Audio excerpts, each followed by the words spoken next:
È chiaro che con una incidenza così alta, superiore a 2000, non è una cosa, non dico sostenibile, ma non è utile, perché noi potremmo arruolare tutto l'esercito e fare in modo che l'esercito chiami tutte le persone.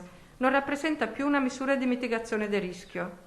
Questo, il fatto di contattare tutte le persone, non blocca la circolazione del virus, perché adesso, mantenendo tutto aperto, non c'è più nessuna barriera. La constatazione di partenza è questa e arriva dalla massima autorità tecnico-scientifica della regione, il Dipartimento di Prevenzione, che attraverso la direttrice Francesca Russo sta discutendo le nuove regole con governo e CTS. Questo non significa che il tracciamento non serva, ma va ricalibrato. Il contact tracing potrebbe essere focalizzato ad alcune categorie a rischio, in alcuni ambienti a rischio, che sono le comunità chiuse, per le persone particolarmente fragili, per cui è molto importante valutare il contesto. Insostenibile è anche l'attuale gestione delle scuole, forse l'anello più debole della catena, con tutte le ripercussioni operative e familiari. Una discrasia, una discrepanza fra quelle che sono le norme e quelle che sono le indicazioni, che non è sostenibile.